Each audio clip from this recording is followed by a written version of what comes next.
It's the first entire week of 2020. What does your goal list look like? I've got 4 tips to get the ball rolling in the right direction and keep it on going. Hi, I'm Penny, the Accountability Queen. I'm a fitness trainer and nutrition guidance coach of over 20 years. In my time, I've helped many people reach the goals that they set for themselves. My first step in any kind of goal situation, reaching a goal, is write it out. Yep, number 1, so simple, but so many people don't do it. Write it out. Visualize what you want at the end of the year. Visualize what you want and don't want in your life at the end of the year. And maybe you need to start there. Maybe it's what you don't want in your life and what you need to do to get rid of that in your life by the end of the year. If you don't know where to start with that. Always start with what I don't want. And so that's going to catapult you into what you do want in your life, and then figuring out what those goals are and what you need to write out. So if you've not written them down, what are you waiting for? It's time to do it. We are at not only the beginning of a new year, we're at the beginning of a new decade. I mean, how cool is that? We can leave behind not only all of what happened in last year, whether it was good or bad, but we get to leave behind an entire decade. So if you've got some bad things that happened in an entire decade, you can leave those behind. Take the good with you and step into the new. Leave that past behind, step into the new, step into the new 10 years. Yeah, a whole new decade. I know I'm excited about it. I know there's some things I want to leave behind in the last decade.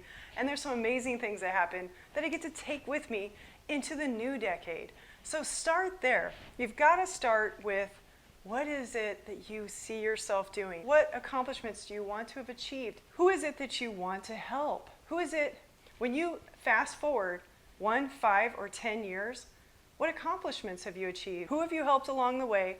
What impact has it had on your life and the lives of others? It's always great to see the goals you want to set, but how do those impact the lives of the people around you? Your family, your friends, your coworkers?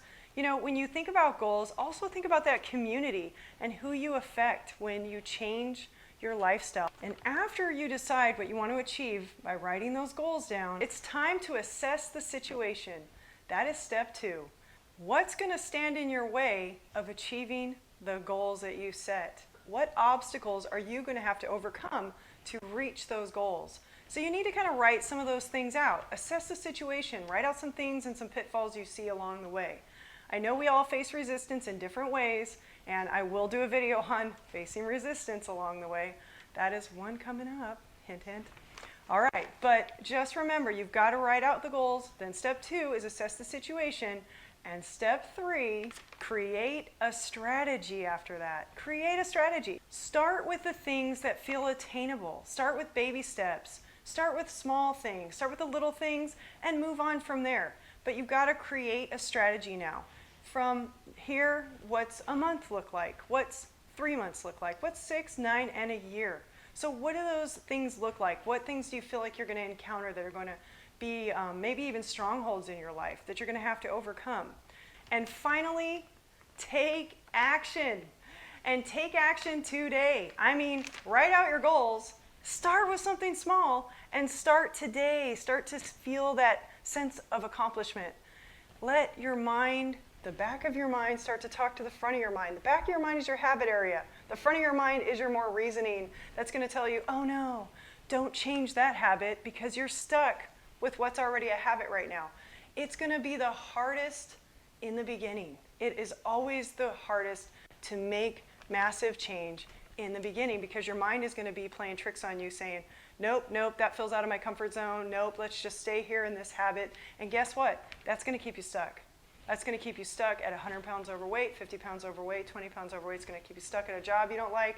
It's going to keep you stuck in a situation you don't like, maybe a relationship you don't like. So don't let the back of the brain habits, the old habits, get in the way of creating new ones, stepping outside the comfort zone, making it happen. There is no better time than the present to start believing in you.